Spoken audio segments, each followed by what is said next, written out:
The Numinous Podcast with Kerr and Spaniola.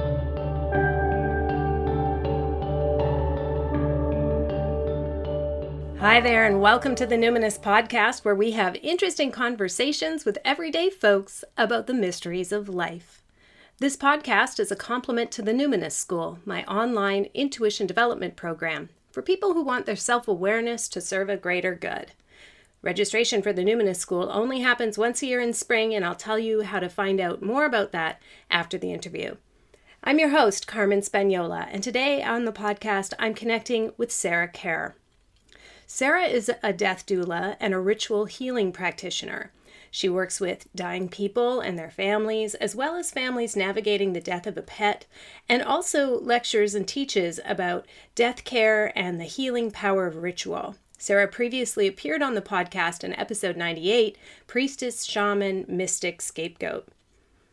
I want to say something right off the top about this show here, because this episode has had a larger something encompassing it, a field of its own, quite unique among other episodes. The most, well, I'd say incredible, except it did happen, but the most unusual thing happened during the taping of this episode. Precisely what I was asking Sarah advice about around the death of a pet happened to her. So while we were setting up to start recording, I asked Sarah about a funny little pitter-patter noise I was hearing coming through, and she laughed and said it was her cats, and she introduced them to me, and she put one of them outside so we could have some quiet for recording. Well, within an hour of ending our call, I received word that Sarah's cat had been killed in a traffic accident. So this episode is dedicated to Sarah's deceased cat, Luna, and all those who are suffering grief over the death of a beloved animal or a tree friend or an ecosystem. And throughout the episode, you might be thinking about them, and just know that we're really with you. Sarah generously wrote about her experience on her blog, soulpassages.ca. So if you're feeling particularly moved by this, you can go to Sarah's website and follow along with what happened in the hour after this recording. I connected with Sarah online. She was at home in Calgary, Alberta. So Sarah, what identities do you lead with? I love this question when you send it to me. It's such a great way to start. I lead as a straight white woman living in Western Canada on Treaty 7 territory, descended from Celtic ancestry, but having lived in Canada a long time. So settler, but also of this place, maybe to the degree it might be possible. And for me, and this is a conversation we have a lot in Calgary because it's on Treaty 7 territory, that means being a treaty person, that the treaties were signed a few generations ago, but we are still held to them. And so I take that responsibility very seriously. Oh, I really appreciate that explanation. I've been thinking a lot about, and I wish I could credit where I heard this, but it was just a snippet on CBC, and somebody was talking about, I think it was about territorial acknowledgements, but the thing they said was, so once you identify where you are and the sense of the land, what does that compel you to do? Isn't that great? So I love what you're saying. It compels you to recognize that you need to uphold these treaties. Juicy. Thank you. You're welcome. You're also a death doula. Tell us about that role. What does that mean? Also, I have a sense that death doulas hold space for the dying or for the families, but what do you actually do? I'm a death doula in a movement where death doulas and death midwifery and this whole lay alternative approach to end-of-life care is growing. It's really evolving, and I think in a decade or more or less, we'll have more specificity around it. So I'm a death doula, but my focus is particularly on ritual and ceremony and on helping people navigate the spiritual and soul journey around death and dying. So that's both for the person who's dying or has died and the family and community around them. It's a real period of profound transformation and initiation for everybody. And there are these soul tasks that are required of us as we integrate a death. And so my particular work is around that. Other people who are doing even work calling themselves death doulas like I do will have a different focus. They might be doing Reiki and aromatherapy at the bedside, or helping people prepare their paperwork. Lots of different aspects of it, but mine is particularly around death and ritual. So how open are you finding people to language like ritual and ceremony around their death, given we've been a predominantly fairly secular society, many of us in North America, for a long time, a few generations now? Well, the reality, and I really want to stress this to people who are called to this kind of work, is that it is not a path that's it's not an easy sell, really. It's hard to find families who are in the whole family ready to do this. So I'm not flooded by clients by any stretch. When I do connect with a family who it's a good fit, then it's a great fit.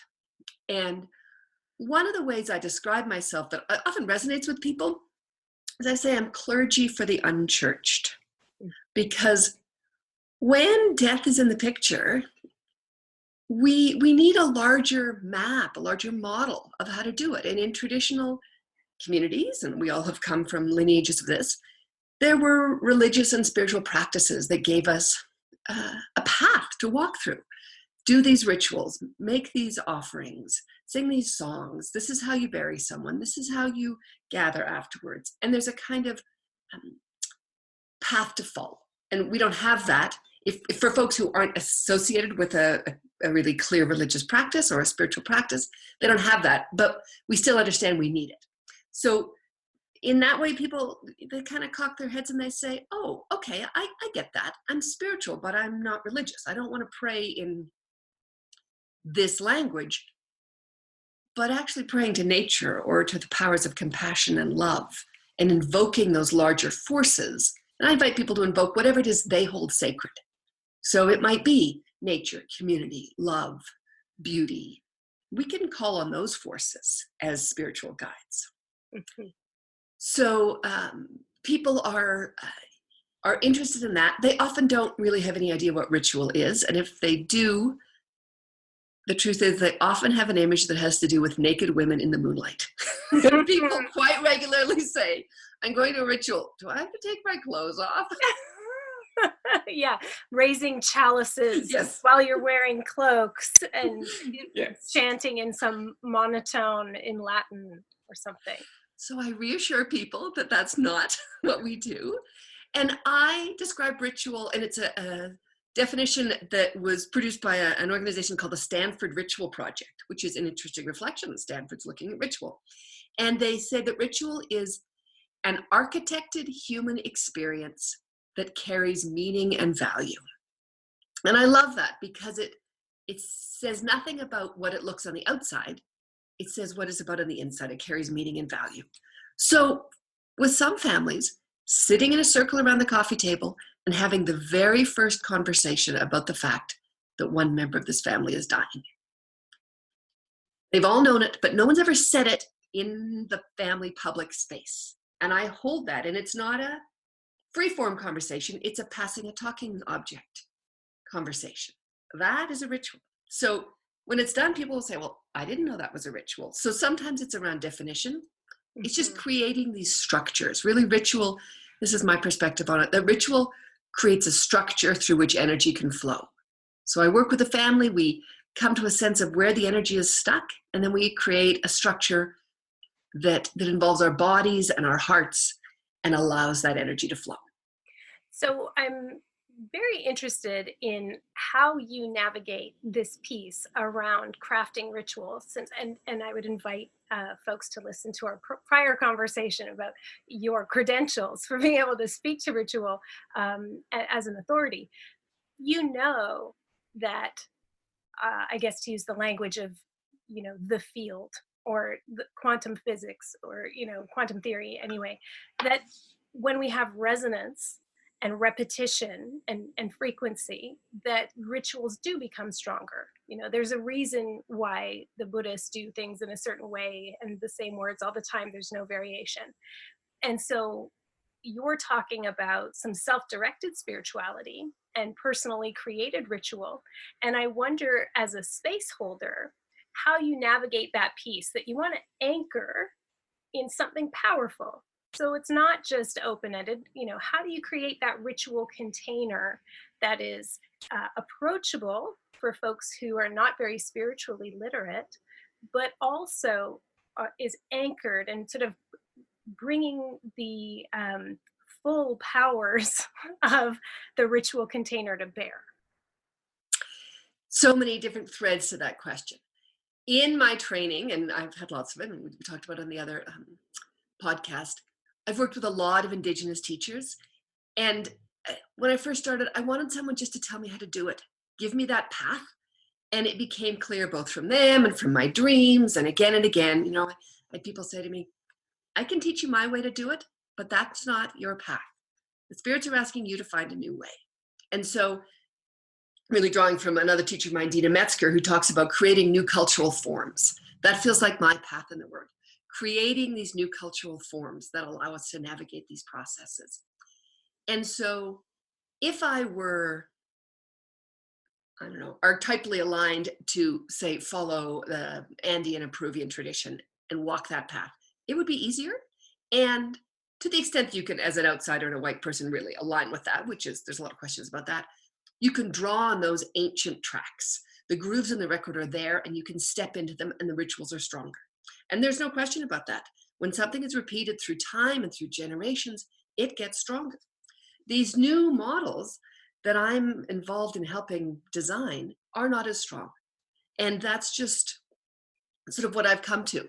They don't have that ancientness to them, but they have something else, which is that they grow out of this time and this place and these people. So they resonate, certainly for me, better than using somebody else's, like another culture's iconography or language or practices. So it's a toss-up. Yes, they're not as strong, but they feel more grounded and that we can grow them and that they will grow to be strong. So that's, I guess, the first answer to that question. And the second answer is that, yes, so when I think about how rituals happen, I see it as a series of layers. There's an archetypal, foundational energetic dynamic that we are working with. And every human, and perhaps even more than human, is influenced by that. That's universal. And then different cultures lay different myths on top of those. And those different myths have different images and stories. And above the myths, different rituals are developed, different symbols and gestures. So I'm not following those traditional myths and symbols and gestures, but we're still in the work I do touching the same archetypal foundation. And I work a lot with archetypes and with foundational principles of ritual practice. So I kind of go, but it's almost as if you can put on a play and tell the same story set in different contexts. Mm-hmm. It's the same story. Mm-hmm. So I go down to the same story. We're not wearing the same costumes as anybody else, but attaching, and for me, that is the core part of it, is knowing the archetypal dynamics that are in play. Mm-hmm. And that's where we attach to the larger force. Okay. So I'm imagining folks who are listening that may have someone in their life, or they themselves be approaching the threshold. They're in the dying time. How do you address, and I'm kind of trying to help regulate them right now, because it's, I feel the activation as we start talking about actual death. How do you address the fears that many people have around making errors of omission or commission? What should I do or not do to support my dying loved one? Should I talk about this? Should I not? Is there like a wireframe or like, some kinds of do's and don'ts? How do you work with that fear? So this is for people who are supporting a dying person. Yeah. There's not a cookbook of how to approach this, but there are some basic principles. And for the person who is supporting the dying person or a family, what's really important is to be able to be present. And that means having done your own internal work, or doing it or continuing to do it, so that you can sit with the really difficult emotions and experiences that come with death and dying. At its most foundational, just to be able to be there with people. For the dying person, they don't have an option. They can't choose to check out of this experience. They are in it. And if you as a support person say, I have a choice and I'm still choosing to come over there and sit with you in it. I'm not going to be scared. I'm not going to run away. I'm not going to turn my face. I'm not going to be undone by your tears. I'm not going to be knocked off kilter by your rage. I am a grounding, balanced force. And that is all about doing your own work to be able to be present. And sometimes it's about calling on a courage that you might not even know you have to access a capacity you haven't actually got yet. And I remember the very first client family I worked with. It was an interesting, it's one of really the biggest ceremonies I've done. It was a 4 or 5 day. I went and stayed with their family and I was there. And it was a big initiation. And I, other than a brief experience with my grandmother when she died, I had never really been around a dead body. And I walked into this room. We did work beforehand. I knew the family. I knew the man. He died. I drove out. I arrived. And I walked into the house. And there were 25 or 30 people in the house. And he was lying in his bed. And they'd washed and dressed and bathed him. And it had been a few hours because they were a bit out of town. And I walked in and I thought, oh, what they need is for me to exude confidence and ease. And it doesn't matter whether I'm confident or not. My job is to do it for them. And I had to find that. And I walked in and I walked over and I put my hands on his hand. They were crossed on his chest. And I leaned over and I spoke to him and I said, hello. And I could feel every set of shoulders in the room just drop. Okay, this is going to be okay. And so it's what's needed. Sometimes you actually have to fake it a bit, but you got to do it. You can't squirm away. So that's really the first process, is about developing the capacity to be present. And if you're present and open-hearted, pretty much everything flows from there. Mm-hmm. You know, there are more details and it's a big conversation, but just knowing that death is sad, but it's not dangerous. We've been taught to be afraid, and there are all sorts of limbic patternings around big emotions and cultural patternings around death and endings. So there's a huge conversation about why we're afraid of it. But it's a patterned fear. It's not a fear of something real. And so the more we can go, okay, this is sad, but even grief won't hurt me. It's not going to damage me. I just need to be with it. I would imagine that you're mostly called in when people want you there, but what about the dying person who is checked out, who's really in denial, and for whom death feels very dangerous, and they're in denial about their own death? Do you ever bump up against that experience? Well, sometimes it's the family that calls me in, and the dying person, you know, I'm not hired by the dying person. I'm not really directed by the dying person. It's by the family. And sometimes a parent is dying, and usually it's the daughter. It's almost, well, has always been the woman calling me. Doesn't need to be that, but that's been my experience. And she knows that we need something else, and she knows her mother's checked out, and not checked out. Her mother can't be present to it. And that's a hard thing to ask people to do at the end of their life. That's why we practice all the way through. So really, the most important thing is that people get to choose their own way of dying. And those of us who want to support it, it's really important that we don't come in with our agenda of what we think they should do. If somebody wants to be in denial till the very end, you know, I float a few little balloons about what's possible, and I try and make some safe space to see if they actually want to face it but haven't been able to. And if they don't, that's their choice. So just supporting people wherever they're at with however they want to do it, because none of us can know what someone else's soul destiny is. If that's their path, my job is just to support them. The people who hire me, the larger family, usually they don't, I'm no use to them if they don't want to be present, because that's what I do, is help them be present. And that's sometimes where it doesn't work in a family, where say there are a few siblings and a dying parent, adult siblings, and one or two of them say, no, I don't want that. They don't want to be present. And they don't want me to come in, because what I do is I say, here's a structure to be really present. Mhm. And they actually just want to put their heads down and get through. Mm-hmm. You mentioned this is why we prepare the whole way through, so that when it comes to our dying time, we're somewhat practiced or conversant anyway in how we might want to approach that.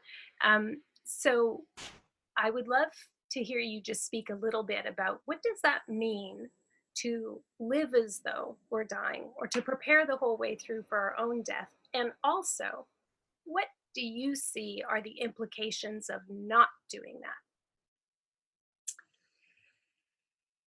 Again, it's important to contextualize our individual experiences in a dysfunctional cultural pattern. So we're not only doing personal healing work, but as we ask these questions and start to take new approaches, we're flying in the face of some really deep cultural patterns.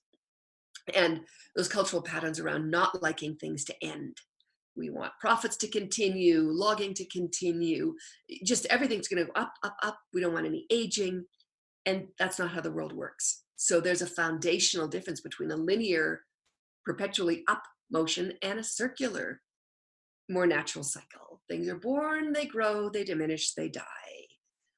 They take a break, something new is born and diminished. So what that means for individuals walking around and living in this culture is developing a capacity to acknowledge and integrate all the endings of our lives.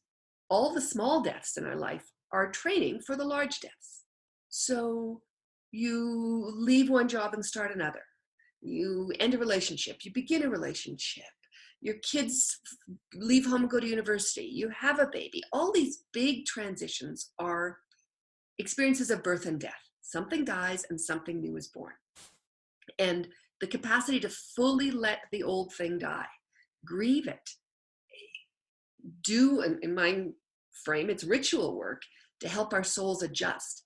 When we really can integrate the thing that's leaving and accept that it's gone, come to peace with that, we sort of, we can take a breath. It's the end of that sentence. Then we can start the next thing in our life. All those little deaths, and some of them are big, ending a relationship, lots of stuff. They're big in our world, but they're not as big as physical death. The more we can do that, the more we get a taste for what it is to let go of something and not be attached. And we know people who can't let go of things.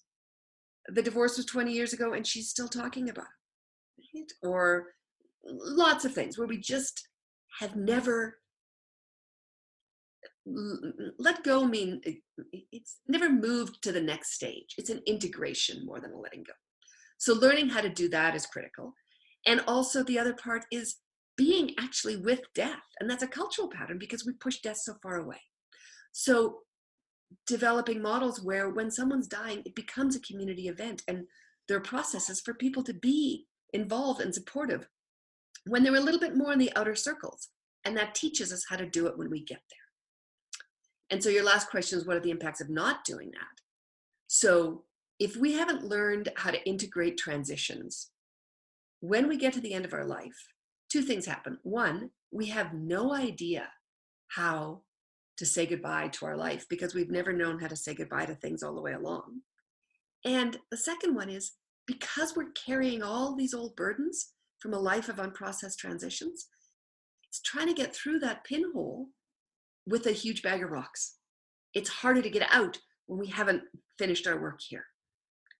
And when we haven't had really personal and experiential connection to death and dying as people in the outer circles, then when we get there for ourselves, it's so new and we're overwhelmed not only by the experience, which is big enough, but by the unfamiliarity of it, and it makes it harder. Mm-hmm.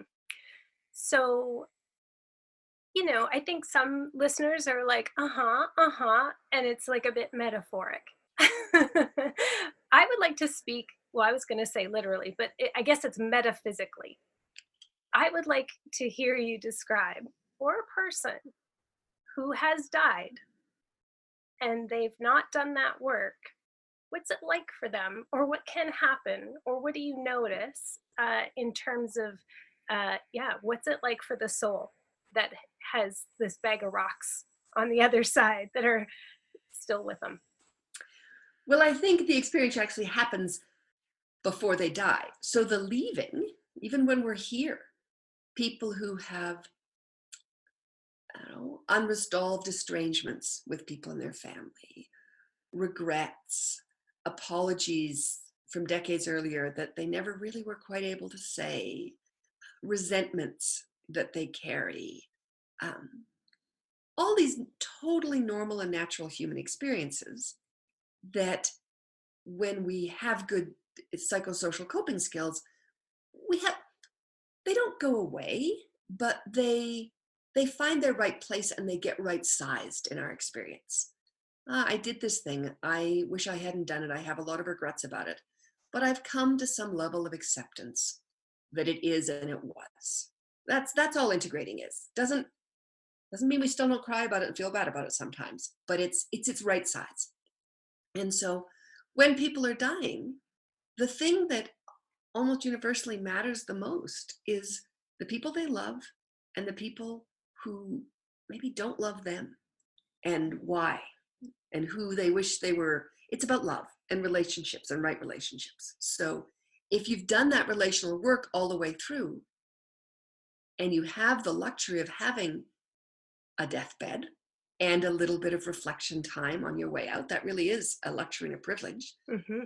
When you're killed in a sudden experience or die in a sudden death, you miss that integration. Mm-hmm. So if you've done your work, your deathbed can be a more peaceful and easeful time. Mm-hmm. So that's on this side of the veil. And that's really where the bag of rocks, I think, is the most difficult.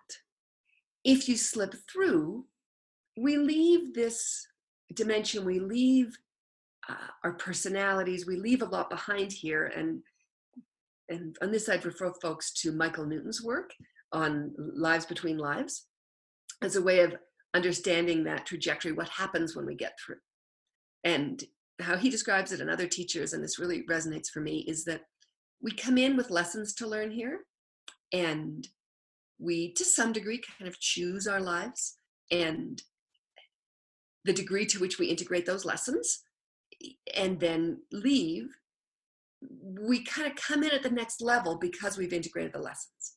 If we don't integrate them, Newton's in his hypnotic work with people, he again and again, people identify being met on the other side after you get through the first initial arrival by these spirit teachers who are wise and kind and firm but fair, and they help you evaluate this life. Did you do what you want to do? Oh, that didn't work. Okay, well, what did you learn about that? Okay, well, it looks like you might have to do that one again. How would you approach it if you did it again? So there's no judgment. There's support to learn. And if you don't integrate them this time, in some way or another, you'll get it again, and you'll get a chance to try and integrate it then. Mm-hmm. So that's probably a bit metaphoric too. We're talking in big energetic pictures, but that's really the image I have of it. Mm-hmm. Mm-hmm. Can we shift gears a little bit, because we're taking a very human-centric approach, but some of the losses that many of us experience is deaths of others. So this year, God, I still can't talk about it without crying. Someone cut the birch tree down that had been very dear to me. Not just one, actually, there were 5 birch trees right outside my office window. And recently, so obviously, it's been 8 months. I don't think I'll ever get over it. And somebody said recently that they had a similar experience, that a tree was cut down in a public space, and just the shock to the system was such a violation. And you do the things. I did ritual. I laid flowers at I did all the things. I continue to do all the things. But I often think about what we now know about trees. So there's one birch tree left after 5 have been cut. Mm. So I give special attention to that birch tree now. Um, and I wonder if trees die more easily or not. And I think the same about pets. I had to euthanize my dog a few years ago. Well, actually, that's not quite true. He was euthanized because he was dying. I would not have chosen this if there had been any other option, but he was in so much pain. And I know lots of people have gone through that experience. Do you think that the other than human beings die more easily than humans do? I also have a very deep tree death grieving experience. And so I can resonate with that. So there's lots of ways we can go with this. There's that story and the trees and that process. And animals. Animals are different. Pets are different. Animals and other than human beings of all sorts, and then pets are a slightly different category. So I go down lots of paths with you. You just redirect Take all of them. Why don't we start with domestic animals, because that's a little bit farther in my past, and then when you tell your story, it'll be very cathartic for me when you talk about trees. Okay. All right. Okay.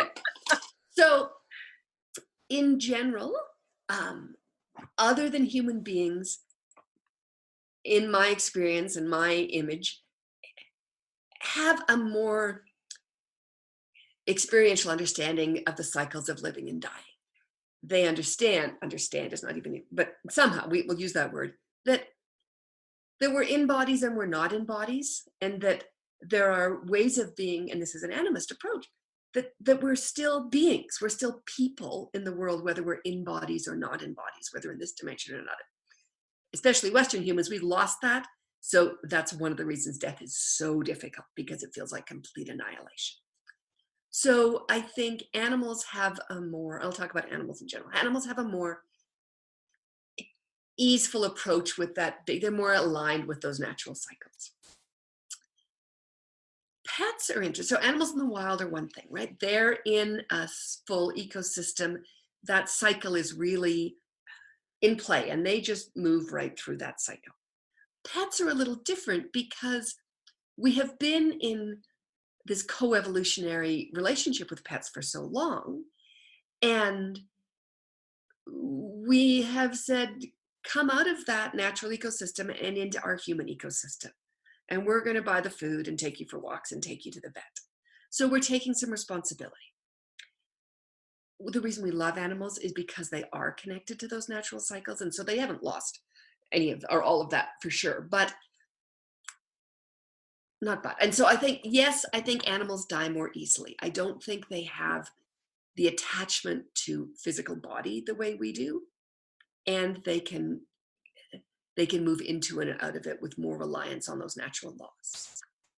With pets, I think, and this is the way I hold it, that because we have taken responsibility for their health and well-being, to a degree, we also take on some responsibility for their spiritual health. And they are members of our families.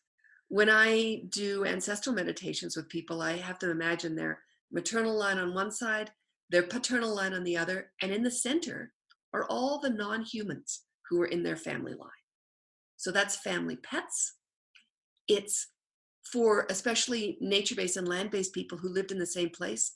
It's the families of, like, the actual family lineage of the animals you hunted, the family lineage of the cattle that your family raised, because their children, the family lineage of the seeds that your family grew. So we are actually aligned with particular family lineages of other than human beings too. Slight tangent, but back to pets. Pets are a special case in there. And so because they're members of our families and because they love us unconditionally, that love is so much clearer and easier often than human love. I think they die more easily, but sometimes for us, the deaths are more difficult or as difficult. And holding them in a ritual space, which says, just like the ritual task around a human death is to convey the person's spirit where it needs to go, I find it can be really helpful and really moving, and really a part of our responsibility as pet owners, human companions, whatever we call it, to say yes, and I'm going to make sure you get where you need to go, and that there's a ritual there. So that I do that a lot. I do a lot of euthanizing ceremonies for pets. I do a lot of phone consultations with people who are preparing to euthanize, because it's a big spiritual question to take a life, and finding a way to frame it and understand the meaning of what we're doing in a way that fits with our soul can take some work, but it can be found. And so there's a lot in euthanizing that needs attention at a soul level. Are there certain rituals or actions that are kind of the low-hanging fruit that you recommend to folks? Like, here's a simple way to be clear, or to say, and this is closed, you've moved on now. Moving through these experiences is a series of steps, and attuning to what's needed at each step. And so if you have a pet and they're reaching the end of their life, one question would be, am I going to euthanize, and why am I going to euthanize?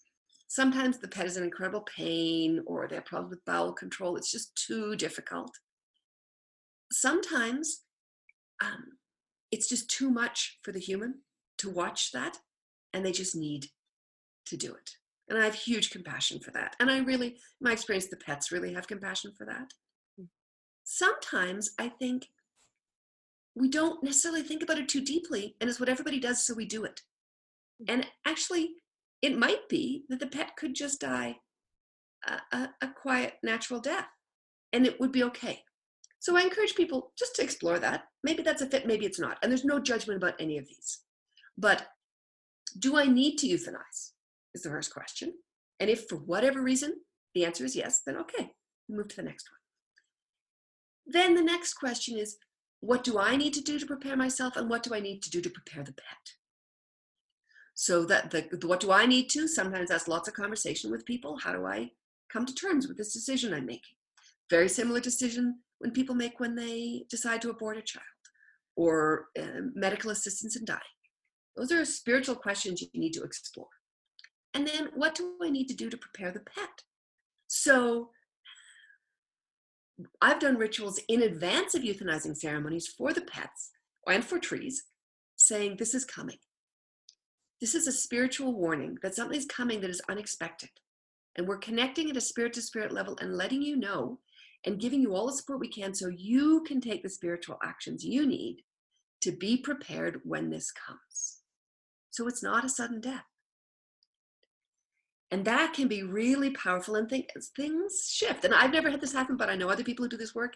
And especially when, and this is in particular around choosing to terminate a pregnancy, sometimes if you really can communicate it, there will be a spontaneous miscarriage. And I say, I haven't had that happen, but I know that with enough warning, that can happen. So giving warning and preparing them and saying, okay, it's planned for Wednesday. This is what's going to happen. And then on Wednesday, making that a ceremony and really giving it its full spiritual due. That's what's painful to our souls, when things are done without recognizing the soul significance and honoring the soul transition that has to happen. So for us and for the pet. So that ritual of euthanizing and saying goodbye, and I have a couple of really pretty extensive blogs on my site about processes I've done with people that explain some of those details. And one of the practices that, I mean, the whole thing is so exquisitely beautiful in a heartbreaking way, but there's still beauty to it. One of the parts I love is when the vet and I both go to the house. And as we get, we do all the different processes and all the different ritual practices. And then at some point, I ask the vet to name the substance which will be the euthanizing agent. And we name it, and we all thank it. And we say, it is not easy karma in the world to be a poison. You take life. but sometimes taking life is a healing action. And so for the fact that you're willing to bear this karma, we thank you. And it's a really profound moment. It's often very profound for the pets. And it's a way of going into whatever we do with our eyes open and with full responsibility and with recognition that there are many players in this, and that health is about assisting everybody to move through it and be in right relationship. Thank you. Yeah, not a dry eye in the house over here. That just sounds so beautiful. What a precious honoring for all of the beings and all of the actors involved in this person's death, whether it's a human or a animal. Being able to even thank the agent of death that's high level. Okay, so I feel a ton of impotent rage over the loss of my tree friend, but I find it very healing to hear that other people have these like sort of in our culture. It's just not commonly spoken about, that we can have these intense and intimate relationships with the natural world. And I think especially in an urban context, it's pretty easy to imagine, there's these charismatic trees or mountains or, places that we never want to see a bulldozer, and people put themselves in, they camp out in the canopy of some great redwood, but a city tree, right? It's like people may not expect that response. So I feel a very healing kinship. So I would love to hear how you feel about, just thoughts on how we process when it's a less verbal being that we're losing. And we're not only losing individual beings, we're losing full species, and we're losing full ecosystems. And that is the brutality and the heartbreak of these times. And I don't know that I've fully got an answer to that, because when I'm supporting people around death, what we do is lean into something larger, right? We lean into natural cycles, we lean into community. And as the larger starts to have less and less capacity and be less and less resilient, I don't actually know, really at a deep energetic level, how we say goodbye to everything. Because, one of my teachers, Joanna Macy, talks about the fact that we're hospicing the death of an old culture and midwifing the birth of a new one. But both of those things are supposed to happen within cultural containers. So what is the whole container that's changing, and the ecological container? I think we're being asked to do something that I'm not sure has had a precedent in human history. I don't know that we have archetypal paths for how to do this. We're being asked to hold both ends of a huge transition at the same time, and to hold our own grief and each other's grief and rage about this. So that's a whole other conversation to go deeper into. But this question around the individual beings we have connections with, the trees. For me, there are species that are gone. A family house that it was built by my great grandparents in 1912, and I've been there every year. My mother's been there every year. My grandmother's been there. I mean, there's deep ancestral connection here, as far as a white person in Western Canada can have deep ancestral connection to land. But there are species who are gone. There are frogs and snails and lichen cod and old man's beard and chipmunk, and I could name a list as long as my arm, who are gone. And grieving those, giving them their due, and figuring out how to just catch our breath and be there to save the next one. It's a hard time we're living in. It's a hard, hard time. And the only way we're going to do it is if we find other people who can help us do this and do it together. But the saying goodbye to the snow. I'm grieving loss of snow and loss of cold loss of dark, loss of silence, losses so many. And all I can do, and I don't always find the ability to do this, but to say that the fundamental natural law is that there is birth after death, and that nothing ends. It can't all end. Something will continue. And so, Joanna talks about working as hard as we can to save what's here, the indigenous languages, the cultural practices, all of it, and creating new models and a new consciousness within which those new models can thrive. That three-part approach really gives me solace. And she would also say, and learning really deep skills for grieving. Because once we can move through the grief, it's hard to be effective and productive when we're disabled by grief. Mm-hmm. To give that grief its due, grieving for the things that the culture doesn't say we should be grieving for: snow, dark, silence, all of that. And then saying, okay, I get up the next day and I do the work. I have the grief ritual, I give it that, and I get up and do the work. Yeah, how do you stay healthy as a death doula? I imagine there's a certain amount of detachment, but are there also, like what have you learned being one who stands at the threshold and helps to, make sure that we've secured a ritual container? What are some of the things that you do in like a pretty practical level, like physical, emotional, mental, spiritual? What would you say are the things you try to hit to stay healthy and capable of bearing witness in this way? Well, not everyone is drawn to this work. And so I think those of us who are wired for it. I often run into the assumption from people that it is, that it's somehow pummeling to my system. And I deal with some really difficult deaths, overdose and suicides and violence, accidents, not very many. Certainly EMTs and people who are more in that space, yes, there is a real pummeling around that, and that needs its own support.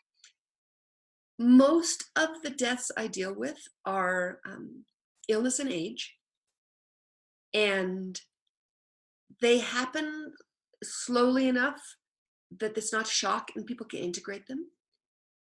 And my work is coming into that space and creating the structures for as much love as possible to flow. And when I'm on, the spaces I'm in are so thick with love. It blasts my heart open. So I get into these intimate spaces. I'll be in the living room around the coffee table with the 7 closest people. None of their friends who they've known forever and ever are there. It's me and the 7 family members. So I'm in this incredibly intimate space, and I see how incredibly people love each other. And sometimes I come out of those spaces and there's been a lot of grief, and there's a whole, I have lots of practices I can talk about in terms of how I manage my own grief and my empathetic response. But mostly it's so stunningly beautiful. So I do need to do my own grief work, and especially on difficult deaths, I need to do practices around that.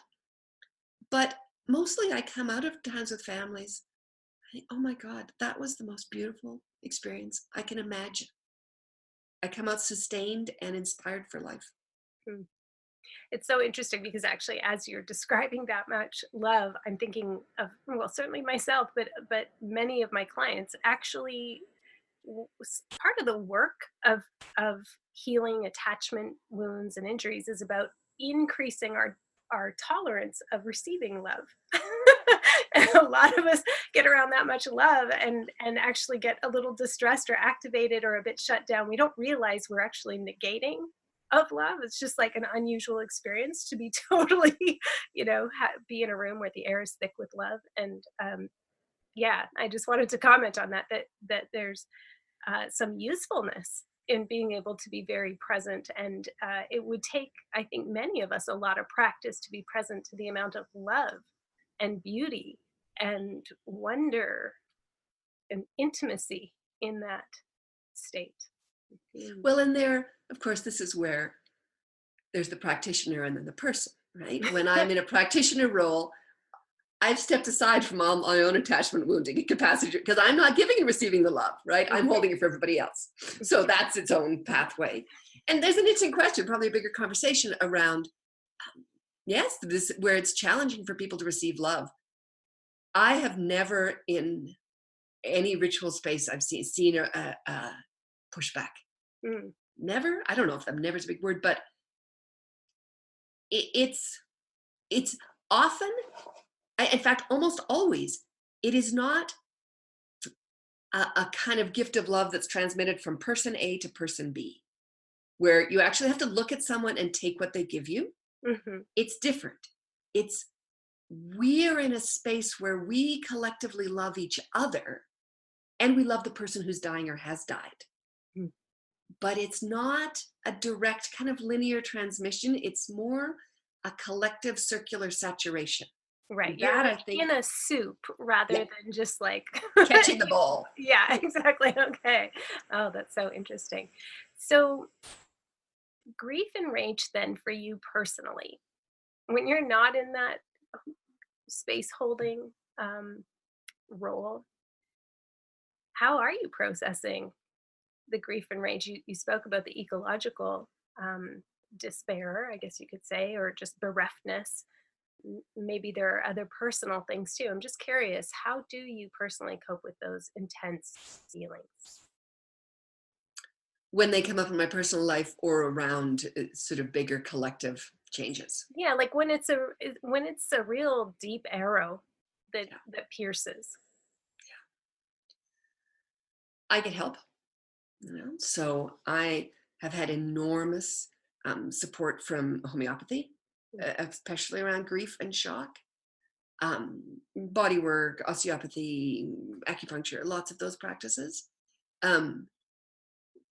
That it's too much to ask people to carry this alone, and I can't carry it alone any more than anybody else can. So I get help. I think about the last big death in my world was my dad, who died in 2017, and again, there's this big long story about this in my blog. He had had a stroke 7 years before. It was a slow, expected trajectory. I did a lot of grieving when he first had the stroke with a lot of support. And then when he died, just the way the timing worked, we actually had a month of me going to Nelson where he died, and then his slow dying, the weeks around his caring for his body, and then there was a long weekend in there, and then we came to Calgary and did another funeral. And so it was a month where my family was together every day doing this, and sobbed and sobbed and cried and cried. But at the end of the month, when we finished the funeral and sort of lifted our heads up, I thought, you know what, I'm okay.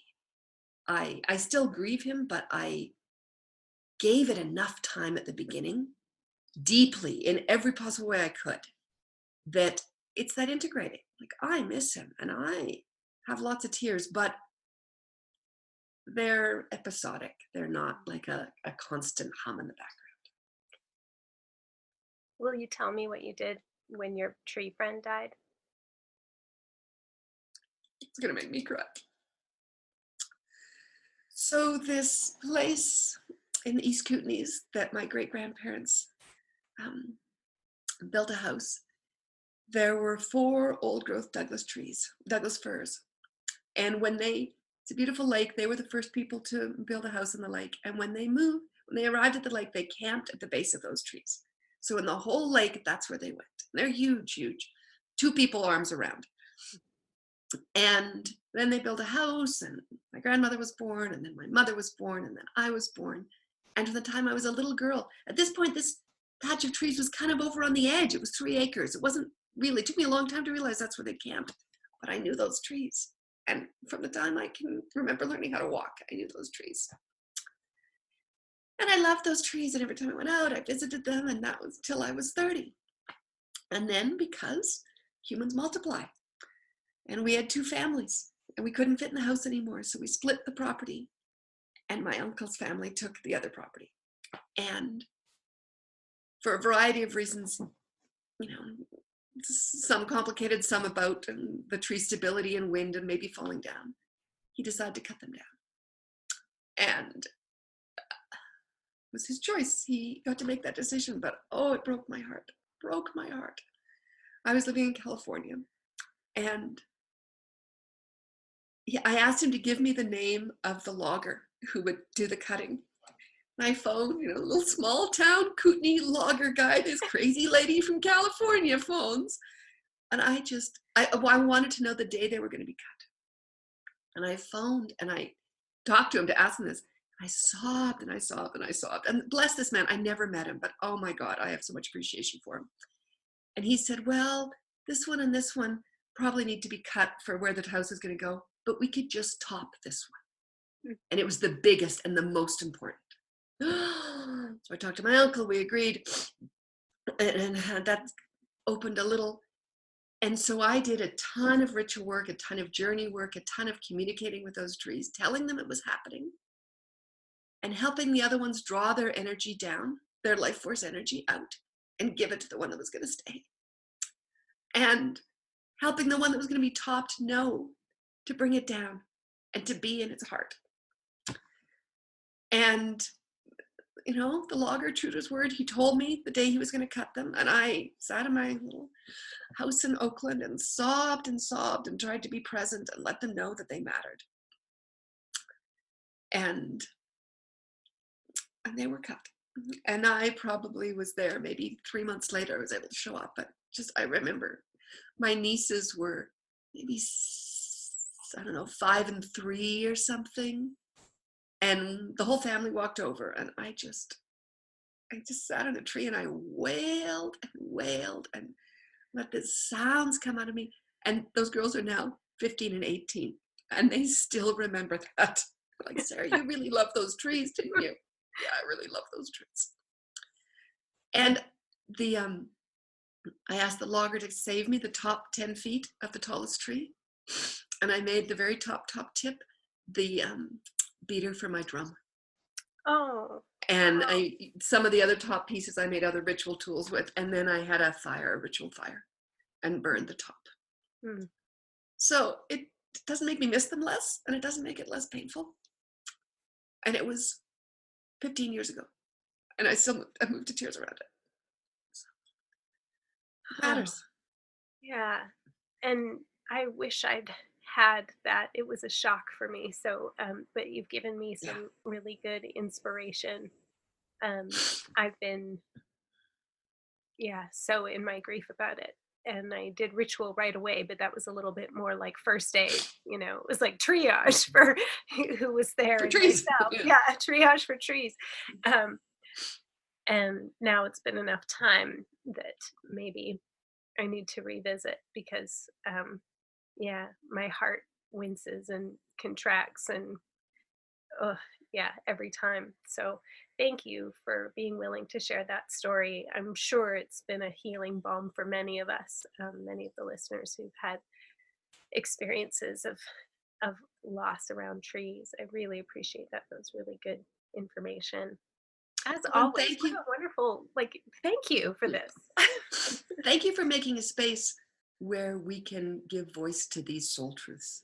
Mm. Because when we hold them in ourselves, we think we're crazy, because the world tells us we're crazy for crying over a tree. We're not crazy. And we need cultural forms like this podcast and spaces to say, we are not crazy. This is real and this is true. And we validate each other in it. So I thank you for that, because it's a huge service. I do feel validated. Thank you. Once again, thank you for being on the podcast, Sarah. I really look forward. We'll for sure have another conversation. These always go great places. Thanks for being here. You're welcome. I've really enjoyed it. To find out more about Sarah's work, to find links to her website and her many helpful articles and courses, check out the show notes under the podcast tab on my website, carmenspagnola.com. That's also where you can find out more about the Numinous School of Intuition. Just click on the courses link in the upper navigation. So you like conversations that are heartfelt and affirming, and you like talking about the great mysteries in the larger field, etc., etc., Well, you might be interested in the Numinous School. It opens for registration on June 1st. If you'd like a payment plan, though, you need to get on my email list in March. People ask me usually months in advance, like, how much is it? And like, can I get a payment plan going? And then they're kind of surprised when I tell them, yeah, it's $495 US. They expect that for a year-long program with 2 monthly calls that are live, Facebook group, printed textbook, etc., that it's going to be more. But it's not. That's what it is.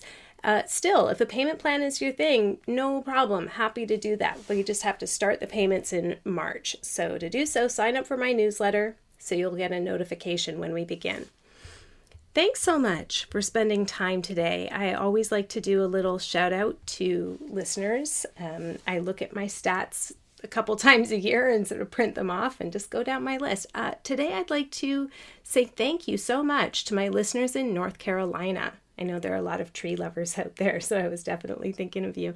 Thank you for spending time with me and Sarah and sitting with us in this larger field of this episode. It's really rare and wonderful to feel so gotten, you know. Knowing you're out there is very soothing for my soul. So thank you for spending this time today. Finally, let's just talk about Quest for a couple minutes here. Ruben and I, my husband, we are leading Quest this year from June 24th to July 6th. It's a 12-day journey, and in the middle, you'll spend 4 days and nights fasting solo in the wilderness without a tent. I know it sounds intense, but don't worry. Your body and soul are safe with us. We give you training, both spiritually, ritually focused training, and also survival skills. And seriously, people come back from Quest like superhuman. They're so true to themselves, and they become not superhuman. I shouldn't say that. More fully human. Anyway, come gather with us and Elder Norman Rataskett and Rancher Charlie Coldwell and his horses, and you'll get what I mean about becoming more fully human together. We'll sit down for lots of homemade meals and fireside chats, and I'll sing you some old Gallic songs about the moon and the night and finding our way back to each other and feeling a little more at home in this life. So make it easy on yourself and start your payment plans now. And if this isn't your year for Quest, but you'd like a taste of the experience for just a small fraction of the time and the expense, you might consider joining us for Vestalia, a women's summer solstice celebration happening at our Quest location. And that's happening from June 20th to 23rd. Yes, you'll still get to meet Elder Norman Rataskett of Shuswap Nation, and we'll be feasting and storytelling and crafting and cooking on the open fire. And you'll also have a chance to do a mini solo ritual as you take your turn tending the sacred fire on your own sometime in the middle of the night while the others sleep. It's just you and the fire and the stars and the coyotes and probably my dog Mona to keep the flames alive until our sunrise solstice ceremony on the hill. Get all the details about Vestalia and Quest at carmenspagnola.com.